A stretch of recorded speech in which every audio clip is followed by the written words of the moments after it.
ভণ্ড মাজার পূজারী তার কল্লা এনে দেওয়ার জন্য 10 লক্ষ টাকার ঘোষণা দিয়েছে। আমি আমার বক্তব্যে বলে এসেছি,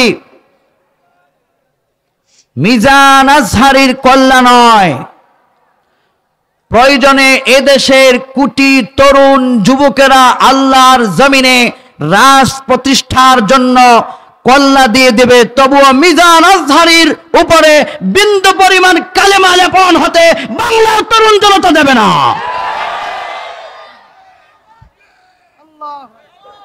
যশোরে 11 লক্ষ, পেকুয়াতে 15 লক্ষ মানুষ হলো, যশোরে হলো 25 লক্ষ। এই লক্ষ লক্ষ মানুষের তরুণদের জোয়ার দেখে বাতিলদের মাথায় মরণ যন্ত্রণা শুরু হয়ে গিয়েছে। তা না হলে একটি মসজিদের অনুষ্ঠান থেকে হত্যার পথে ইনভাইট করা, এটা চূড়ান্ত সন্ত্রাসীর সঙ্গে শামিল।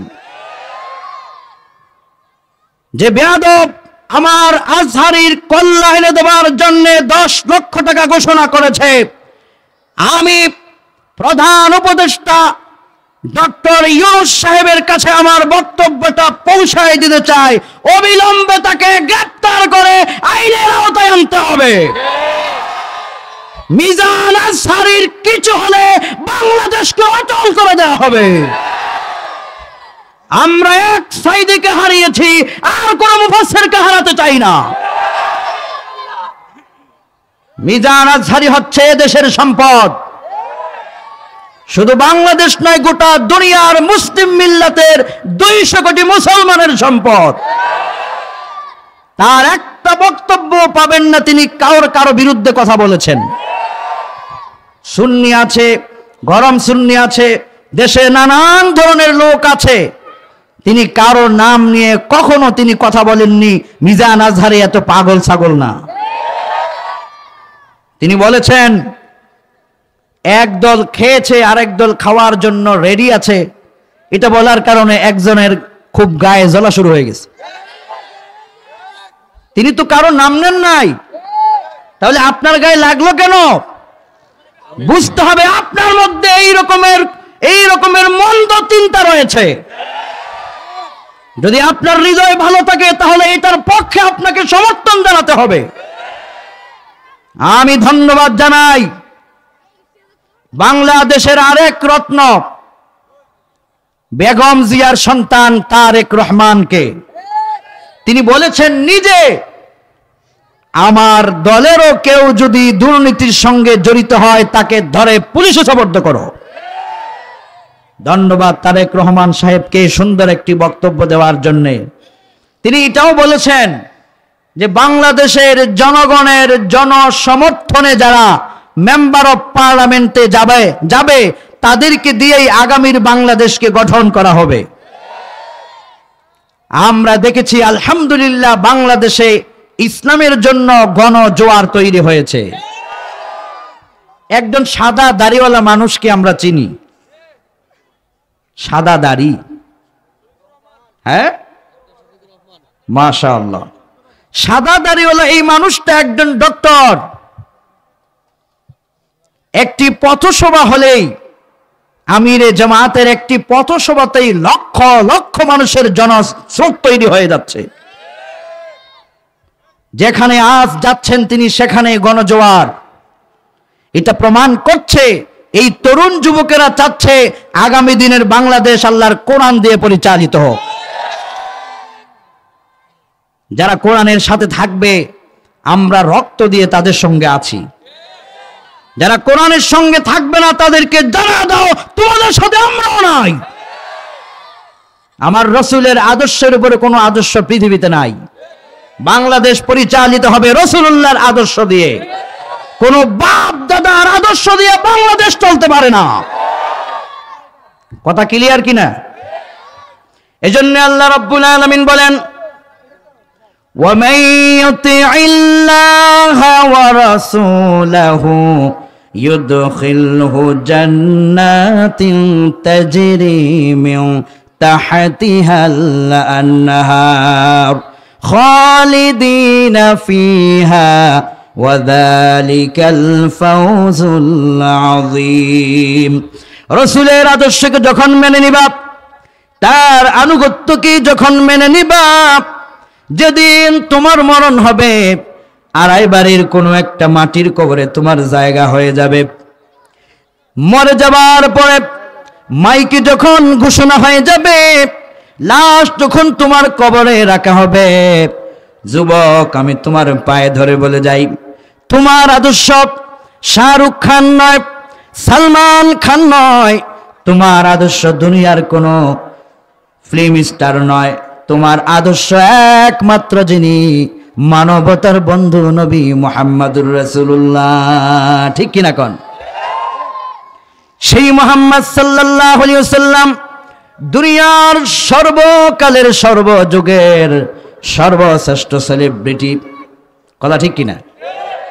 আজ দুনিয়ার যত সেলিব্রিটি আছে খবর নিয়ে দেখুন, হয়তো সোশ্যাল কোনো আইডির মাধ্যমে সে পরিচিত, টিকটক, ইনস্টাগ্রাম, ইউটিউব গণমাধ্যমে পরিচিত। কিন্তু আমার রাসূলের ফেসবুক আইডি ছিল না, টিকটক ছিল না, ইনস্টাগ্রাম ছিল না, ইউটিউব ছিল না, সোশ্যাল কোনো সাইট ছিল না, অথচ মিডিয়া ছাড়াই গোটা দুনিয়ার লক্ষ কোটি মানুষ তাকে এক নামে চিনে, মুহাম্মদ সাল্লাল্লাহু আলাইহি ওয়াসাল্লামের উপরে আর কোন সেলিব্রিটি পৃথিবীতে একজনও নাই। তাকে ফলো করো, তাকে মানো, তাকে ভালোবাসলে নাজাত। তার উপরে একটাবার দুরূদ পড়লেই তোমার উপর আল্লাহ রব তোমার উপর খুশি হয়ে যায়। এরকম নেতা দুনিয়াতে কি আছে? যার উপরে একটু দুরূদ পড়লে, যার উপরে একটু দোয়া করলে তোমার জন্য জান্নাতটা ওয়াজিব হয়ে যায়। নবীজি বলেছেন, মান সাল্লা আলা মুহাম্মদ, যে ব্যক্তি বিশ্বনবীর উপরে শ্রদ্ধা ভালোবাসা নিয়ে দরুদ পড়বে, আল্লাহর হাবিব বলেছেন, হাল্লাত লাকুম শাফাআতি ইয়াউমাল কিয়ামা, কিয়ামতের দিন ওই দরুদ পাঠকারী উম্মতকে আমি আল্লাহর হাবিব তার ডান হাতে ধরে তাকে সুপারিশ করে জান্নাতে পৌঁছায় দেব। নবীজি আরো বলেছেন, একজন সাহাবী এসে প্রশ্ন করলেন, ইয়া রাসূলুল্লাহ, ইয়া হাবিবাল্লাহ, কিয়ামতের ময়দানে দুনিয়াতে তো আপনার পাশে থাকি, আপনার সঙ্গে থাকি, আপনাকে নিজের চোখে দেখতে পারি, যেদিন আমরা মরে যাবার পরে আপনার পাশে আমরা থাকতে চাই। আল্লাহর হাবিব বললেন, ও আমার উম্মতেরা, তামাম দুনিয়ার সমস্ত মানবতাকে জানায় দাও, তোমরা যারা মৃত্যুর পরে আখিরাতের ময়দানে নবীজির কাছের জান্নাতে থাকতে চাও,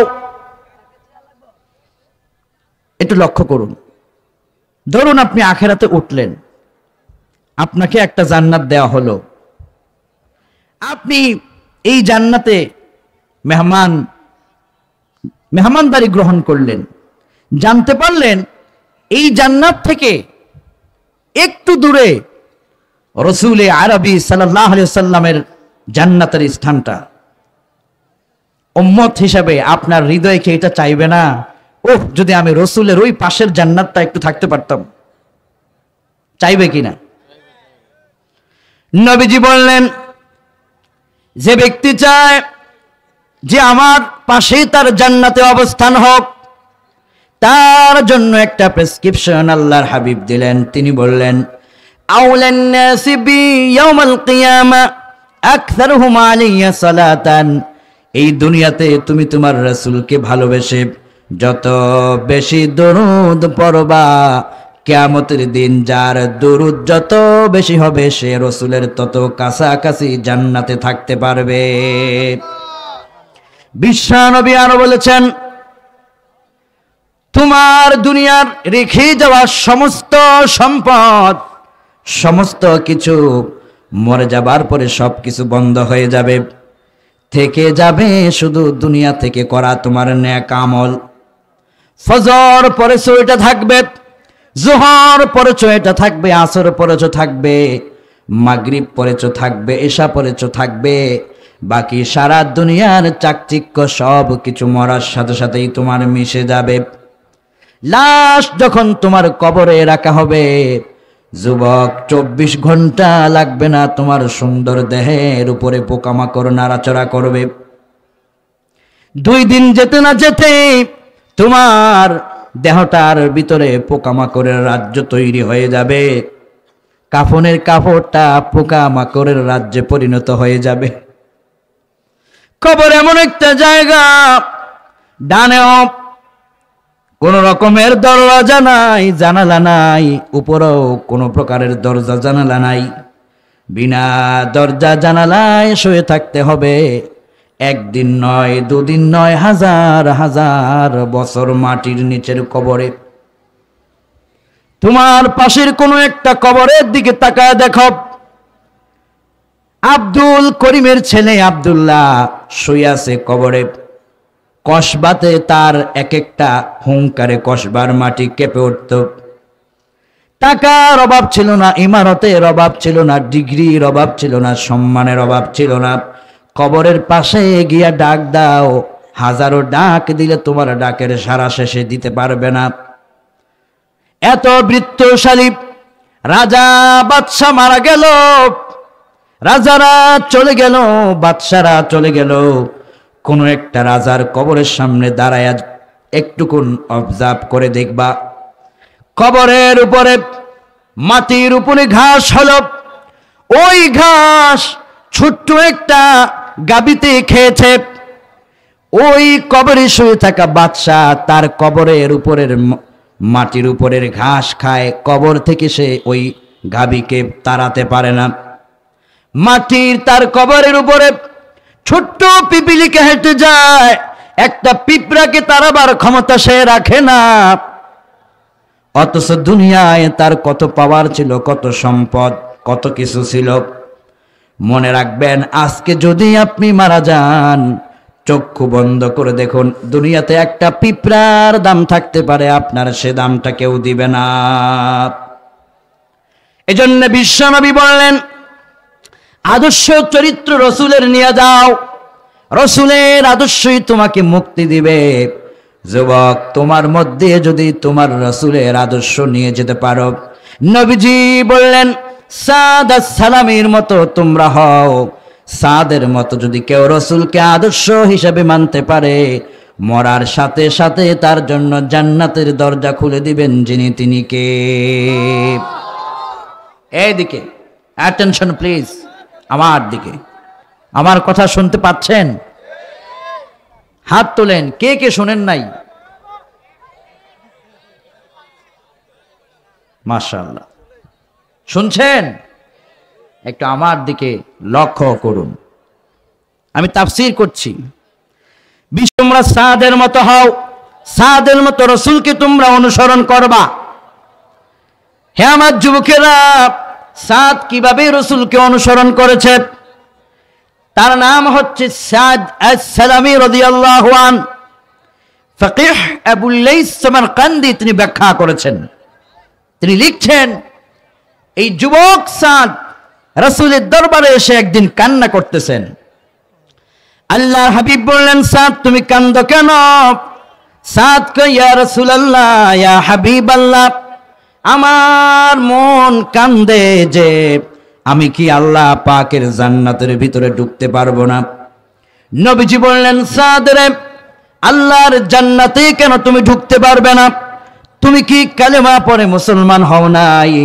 সাদ কয়, ইয়া রাসূলুল্লাহ, কেন নয়, আপনার পবিত্র দরবারে বসার 8 মাস আগে আমি সাদ কালেমা পড়ে আপনার চরিত্রের সবক গ্রহণ করে ফেলেছি। কোন সুবহানাল্লাহ।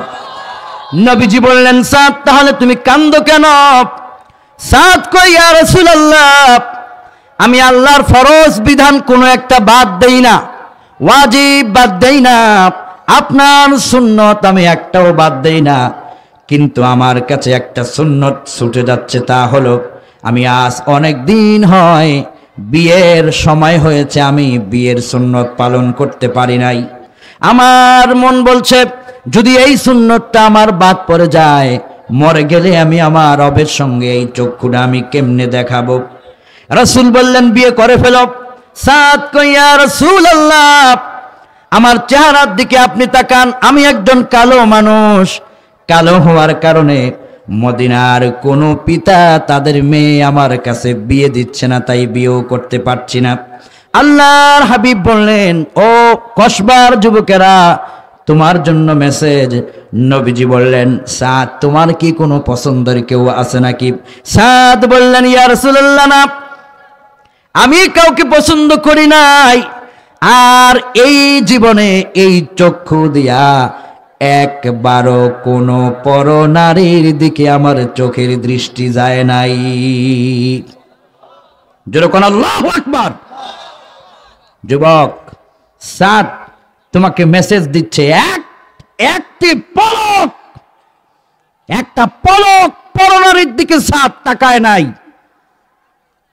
তুমি কত হাজারবার তাকিয়েছো তার কোনো হিসাব নাই। কতবার তুমি মেসেজে সময় দিয়েছো হিসাব নাই। যুবক, সাদের দিকে তাকাও, জীবনকে পরিবর্তন করো, গুনাহ থেকে ফিরে আসতে হবে। এই চাকচিক্য আমাদের জন্য চাকচিক্য নয়, আসল চাকচিক্য আমরা জান্নাতে চাই। এই যে আমেরিকায় দেখছেন না, আজকে আমেরিকায় ক্যালিফোর্নিয়ার মতো এত চাকচিক্য শহর, তারা এত গর্ব করে গাজার ফিলিস্তিনি মুসলমানদেরকে হত্যা করেছে। সেই আমেরিকার ক্যালিফোর্নিয়ায় আগুনের দাবানলে তাদেরকে শেষ করে দিচ্ছে, দুনিয়ার কোন রাজা বাদশা তাদেরকে বাঁচাতে পারছে না। অথচ এক সময় তারা প্যালেস্টাইনের মুসলমানদের বুকে গুলি চালিয়েছিল, হত্যা করেছে। আজকে আল্লাহর গজব ক্যালিফোর্নিয়াকে, আমেরিকাকে এমন ভাবে ধরেছে, আল্লাহর ক্ষমতা বুঝাই দিয়েছে। হেলিকপ্টার থেকে আগুন নিবানোর জন্য সর্বোচ্চ চেষ্টা করো, সম্ভব হচ্ছে না। ক্ষমতাকার। এই চাকচিক্য নিয়ে গর্ব করতে নেই, অহংকার করতে নেই, সৌন্দর্য দিয়ে অহংকার করতে নেই।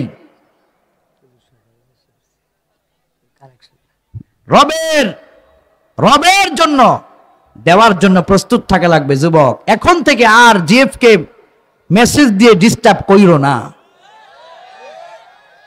পারবো তো ইনশাআল্লাহ? আর আল্লাহ কবুল করুক, আমিন। সাদ রাসূলকে বললেন, এক সেকেন্ড তো আমার এই চক্ষু দিয়ে কোন নারীকে আমি দেখি নাই রাসূল। সুবহানাল্লাহ পড়েন। বিশ্বনবী বললেন, সাদ তুমি অপেক্ষা করো, আমি নবীজি নিজে সাদ তোমার বিয়ের ব্যবস্থা আমি নিজেই করে দেব। কোন সুবহানাল্লাহ। নবীজি বললেন, মদিনার সবচেয়ে সুন্দরী নারীটা তোমার বউ হবে। আমর ইবনে ওয়াহাব আল কারশি নামের একজন বিখ্যাত সাহাবী, ওই সাহাবীর একজন মেয়ে মদিনার সবচেয়ে সুন্দরী। আল্লাহর হাবিব ওই মেয়ের সঙ্গে বিয়ের প্রস্তাব পাঠালেন। আমর ইবনে ওয়াহাব আল কারশি প্রথমে ফিরিয়ে দিয়ে পরের দিকে তিনি মেনে নিলেন। বিশ্বনবী সাদকে বললেন, আগামী দিন তোমার বিয়েটা আমি নবীজি নিজে পড়াবো। কোন সুবহানাল্লাহ। বিয়ের দিন তারিখ ধার্য হলো। ইতিমধ্যে আল্লাহর হাবিব বললেন, রে সাদ, এই কিছু পয়সা নাও, এই কিছু টাকা নাও, মদিনার বাজারে গিয়া তুমি মার্কেটিং করো। আগামী দিন তোমার বিয়ে, তোমার বিয়ের জন্য তুমি প্রস্তুত গ্রহণ করো। বিয়ের আগের রাতে যুবকের জন্য সবচাইতে জীবনের বড় আনন্দের মুহূর্ত। সাদ মদিনার বাজারে গিয়ে তার বিয়ের জিনিসপত্র ক্রয় করতে লাগলেন। হাদিসে এসেছে, কারিরুল আইন, এত সুন্দর সুন্দর জিনিস পছন্দ করেছেন, দেখলে একবার দেখলে দ্বিতীয়বার চোখ ফেরানো যায় না। ইতিমধ্যে দূর থেকে শুনতে পেলেন আন্নাফিউ বিমানের তাফসীর, হাইয়া আলাল জিহাদ, জিহাদের আওয়াজ শুনতে পেলেন। সাদ এবার আসমানের দিকে তাকায় বললেন, আল্লাহ, আমি তোমাকে সাক্ষী রেখে বললাম, আমার বিয়ের পিড়িতে বসার কথা ছিল, সিদ্ধান্ত পরিবর্তন করে রসুলের আদর্শ বাস্তবায়নের জন্য আমিও জিহাদের ময়দানে রসুলের পক্ষে দাঁড়ায় গেলাম। বিশ্ব নবীর জন্য সাদ জিহাদের ময়দানে দাঁড়িয়ে গেলেন। কাফিরদেরকে খতম করে দিয়ে তরুণ সাদ সে শহীদ হয়ে গেল। সুবহানাল্লাহ পড়েন। এবার আল্লাহর হাবিব জিহাদ শেষ হওয়ার পরে নবীজি বললেন, দেখো কে কে শহীদ হয়েছে। সাহাবায়ে কেরাম বললেন, ইয়া রাসূলুল্লাহ, যুবক সাদ, যার বিয়ের ব্যবস্থা আপনি করেছেন, বিয়ে না করে সে আপনার ভালোবাসায় জীবন দিয়ে ফেলেছে। আল্লাহর হাবিব সাদের মৃত্যুর খবর শোনার পরে চেহারাটাকে একটু নরম করলেন। একটু পরে নবীজি মুস্কি হাসলেন।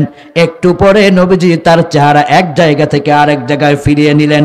সাহাবায়ে কেরাম বললেন, ইয়া রাসূলুল্লাহ, সাদের মৃত্যুর খবর শোনার পরে আপনি কানলেন, কান্না মুখী চেহারা করলেন, আবার কান্নার পরে আপনি একটু মুস্কি হাসলেন। অবাক হয়ে গেলাম, কি কারণে এটা হয়েছে যদি বলতেন। বিশ্ব নবী বললেন, সাদের মৃত্যুর খবর শুনে আমার মায়া হয়েছে, তাই আমার চেহারা মলিন হয়েছে। ইতিমধ্যে আল্লাহ পাক আসমান থেকে ওহী করেছেন, আমার রাসূল চিন্তা করবেন না, আপনি কান্না করবেন না। সাদের বিয়েটা দুনিয়ার জমিনে আপনি পড়ানোর কথা ছিল, কিন্তু এই সাদ রাসূলের আদর্শ বাস্তবায়নের জন্য যে জীবন দিয়েছে, ত্যাগ করেছে, সাদের বিয়েটা আর জমিনে নয়, আমি আল্লাহ নিজে জান্নাতের ভিতরে পড়ায় দেব।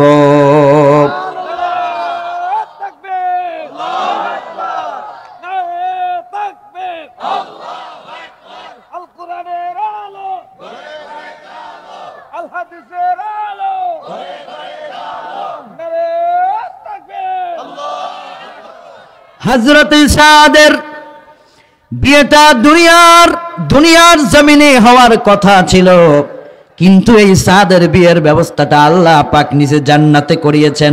নবীজি বলেছেন, আমি আমার চেহারাটাকে অন্য দিকে কেন ফিরায় নিলাম। সাদের লাশ যখন জমিনে পড়েছিল, আসমান থেকে তাতানাজ্জালু আলাইহিমুল মালাইকা, অগণিত ফেরেশতারা নাজিল হচ্ছিল, তার সঙ্গে জান্নাত থেকে হুরেরা দৌড়ে দৌড়ে আসছিল সাদকে স্বাগত জানাবার জন্য। হুরেরা এত সুন্দরী হুরেরা দৌড়ে আসার কারণে, বাতাসের কারণে হুরদের সামনের কাপড় সরে যাচ্ছিল। আমি রহমতের নবীজি লজ্জায় আমার চেহারাটাকে হুরদের থেকে ফিরায় নিলাম। কোন সুবহানাল্লাহ। এই তরুণ সাদ রাসূলের জন্য যেই ভূমিকা রেখেছে, ও কসবার তরুণেরা যদি আগামী দিনে রাসূলের আদর্শ বাস্তবায়নের জন্য রণাঙ্গনে জিহাদের ডাক দেওয়া হয়, তোমাদেরকেও এইভাবে পরীক্ষা দিতে হবে। আল্লাহ তুমি কবুল করো বলি আমিন। এই জনতাকে তুমি কবুল করো বলি আমিন। আমি আজ আপনাদেরকে ধন্যবাদ জানিয়ে একটা ছোট্ট আহ্বান আমি রাখবো। রফিক ভাই 4 দোকানদার মানুষ, কয় টাকা আর ব্যবসা করে, একটা মাহফিল করতে তার অনেক খরচ হয়েছে। আপনারা নিজ উদ্যোগে একটু এই মাহফিলে সহযোগিতা হাত বাড়াবেন।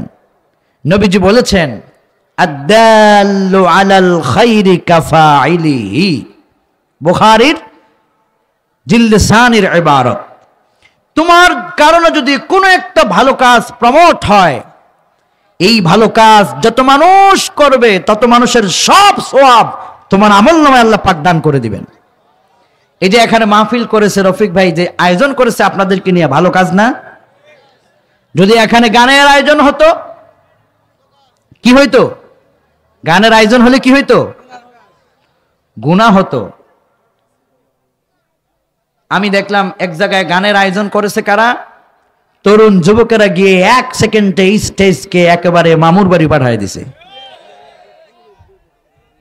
আগামীর বাংলাদেশে যদি কেউ নাচ গান ডিজে পার্টি করে সমাজকে অপবিত্র করতে চায়, তরুণ যুবকেরা কোনো কথা নাই, প্রশাসনকে সাথে নিয়ে এই অন্যায়কে রুখে দিতে হবে। এটা মুসলমানদের দেশ, রবীন্দ্রনাথের নয়। কার্ল মার্কসের নয়, আলবার্ট আইনস্টাইনের নয়। মুসলমানদের দেশে ইসলাম দিয়ে সবকিছু সাজাতে হবে ইনশাআল্লাহ। আল্লাহ রাব্বুল আলামিন বলেন, কুল ইন কুনতুম তুহিব্বুনাল্লাহা ফাত্তাবিউনি ইউহিব্বুকুমুল্লাহ ওয়া ইয়াগফির লাকুম যুনুবাকুম ওয়াল্লাহু গফুরুর রহিম।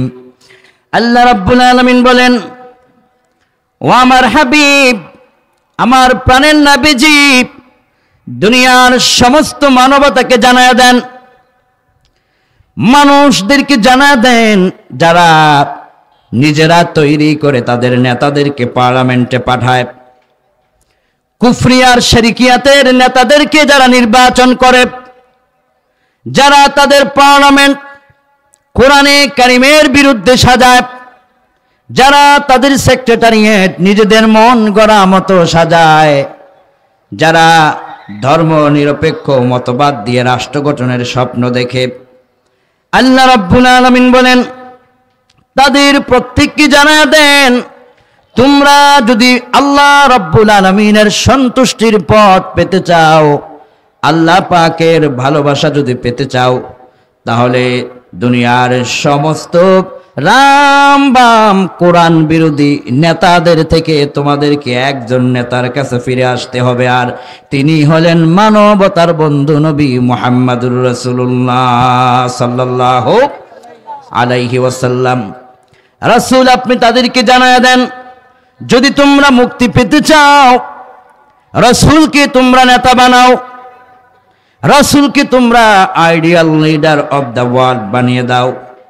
যদি তোমরা তোমাদের নবীজিকে আদর্শ নেতা বানাতে পারো, আমি আল্লাহ পাক ঘোষণা করলাম, ইউহিব্বুকুমুল্লাহ, আমি আল্লাহ পাক তোমাদের প্রত্যেককে এক যোগে ভালোবেসে ফেলবো। কোন সুবহানাল্লাহ। আমি আল্লাহ পাক তোমাদেরকে ভালোবাসার পর এমনিতেই তোমাদেরকে আমি আল্লাহ পাক ছেড়ে দেব না। ভালোবাসার পরে বড় একটা পুরস্কার তোমাদের জন্য আছে, যারা আমার রাসূলকে আদর্শ নেতা বানিয়ে নেয়। আল্লাহ পাক বললেন, ওয়ায়াগফির লাকুম যুনুবাকুম ওয়াল্লাহু গফুরুর রহিম। আমার রাসূলকে যারা আনুগত্য করে নিবে, রাসূলের বিধানের কাছে যারা মস্তক নত করে নেবে, আমি আল্লাহ পাক ঘোষণা করে দিলাম, ওই সমস্ত মানুষদের তামাম জিন্দেগির সবগুলো গুনাহ খাতা আমি আল্লাহ রাব্বুল আলামিন গনে গনে মাফ করে দেব। কোন সুবহানাল্লাহ। তার মানে হলো, আল্লাহ পাক চাচ্ছেন, রে দুনিয়ার মানুষেরা, তোমাদের নেতা একমাত্র আদর্শ নেতা হবেন মুহাম্মদ সাল্লাল্লাহু। নেতা নির্বাচনের ক্ষেত্রে এই আয়াত আমাদের জন্য বিগ মেসেজ, বিরাট এক মেসেজ। আল্লাহ রাব্বুল আলামিন বলেন, কেন মুহাম্মদ সাল্লাল্লাহু আলাইহি ওয়াসাল্লাম তোমাদের নেতা হবেন? আল্লাহ পাক জবাব দেয়, তিনি তোমাদের নেতা এই জন্য হবেন, তার তামাম জিন্দেগিতের ভিতরে যদি কেউ গবেষণা করে দেখে, বিন্দু পরিমাণ একটা মিথ্যার আশ্রয় পাওয়া যায় নাই। ঠিক কিনা কোন? অথচ তোমার ওয়ার্ডের নেতা, তোমার ইউনিয়নের নেতা, তোমার মেম্বার অফ পার্লামেন্ট, তোমার দেশের নেতাদেরকে খোঁজ নিয়ে দেখো, দৈনিক 5 ওয়াক্ত নামাজ নাও পড়তে পারে, কিন্তু 5 ওয়াক্ত মিথ্যা কথা ঠিকই তারা বলে। যার জীবনে একটাও মিথ্যা নাই, নেতা হবার একমাত্র যোগ্যতা তো তিনি রাখেন, আর তিনি হচ্ছেন মুহাম্মদ সাল্লাল্লাহু আলাইহি সাল্লাম। কোন ঠিক কিনা? আল্লাহ রাব্বুল আলামিন বলেন, লাকাদ কানা লাকুম ফি রাসূলিল্লাহি উসওয়াতুন হাসানাহ। বিশ্বনবীর জীবনটাই তোমাদের জন্য শ্রেষ্ঠ আদর্শ বানায় দিলাম।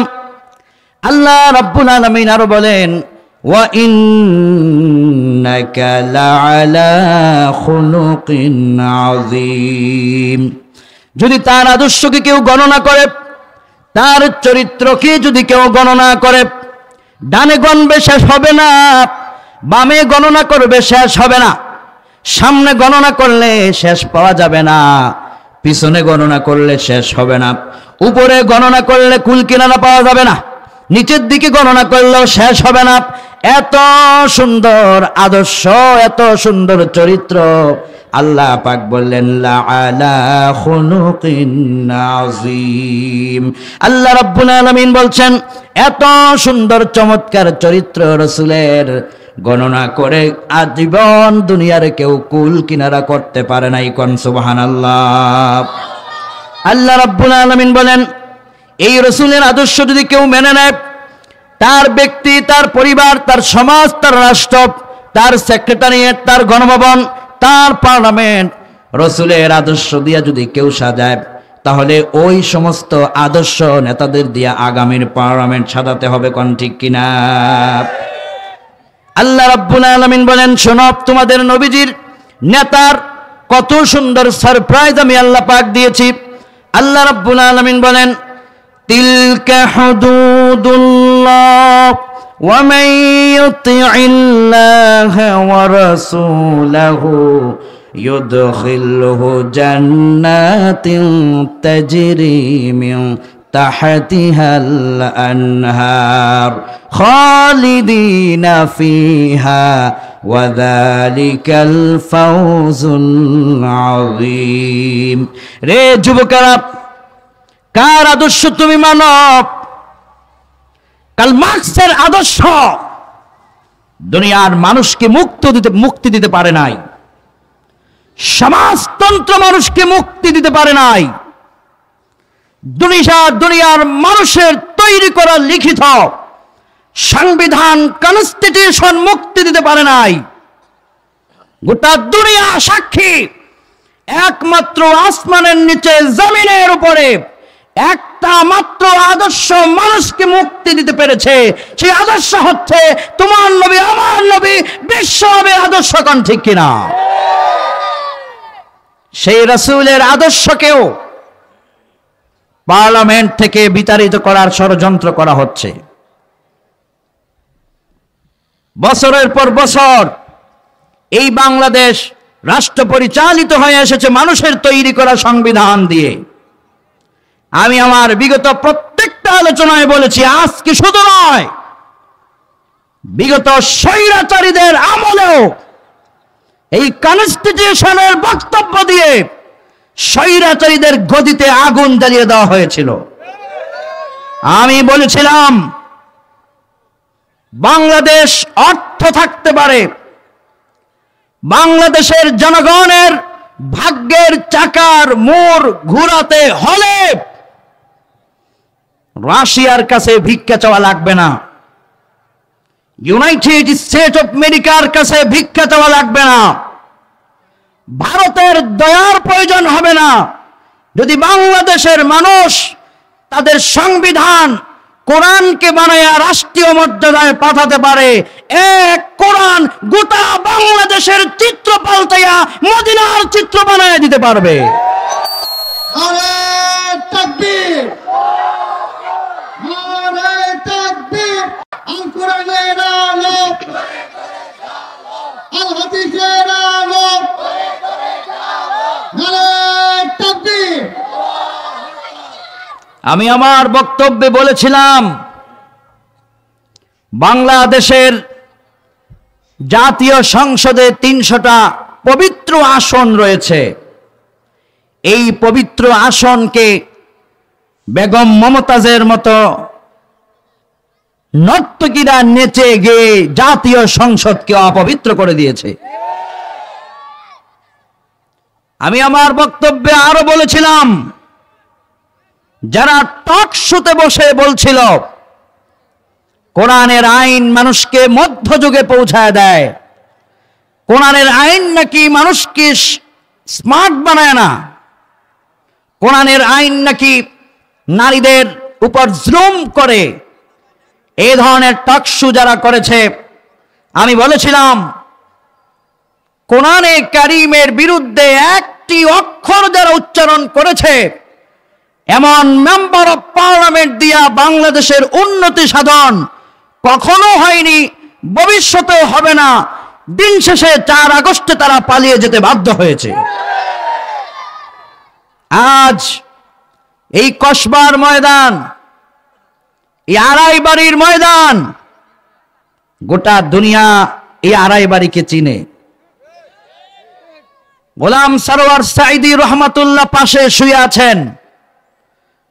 গোলাম সরোয়ার সাঈদী রহিমাহুল্লাহর যোগ্য উত্তরসূরিদের সামনে আমি বলে যাচ্ছি, যদি আগামীর বাংলাদেশকে মদিনার রাষ্ট্র সংবিধান সুন্দর চিত্র ফুটে আনা স্বপ্ন যদি পূরণ করতে আমরা চাই, তাহলে আর রাম বাম কাফের মুশরিকদের অগ্নি চক্ষুকে ভয় না পেয়ে আমাদেরকে শপথ নিতে হবে আগামীর পার্লামেন্টে আল্লাহ 30 পারা কোরআনের ভূমিকা আমরা নিব ইনশাআল্লাহ। জাতীয় সংসদে 300 আসনে আল্লাহর কোরআন দিয়ে কথা হবে, কোন ঠিক কিনা? আল্লাহর কোরআনকে রাষ্ট্রীয় ক্ষমতায় পাঠাবার জন্য যদি আবারও আবু সাঈদের মতো, মীর মুগ্ধের মতো রাজপথে রক্ত দেওয়া লাগে, তরুণ যুবকেরা কারা কারা প্রস্তুত? দুহাত তুলে আল্লাহকে দেখাও। নারায়ে তাকবীর, নারায়ে তাকবীর, আল্লাহু আকবার। দিন ইসলাম, বিপ্লব, বিপ্লব, বিপ্লব, বিপ্লব, নারায়ে তাকবীর। আল্লাহ তুমি আমাদের হাতগুলোকে কবুল করো বলি আমিন।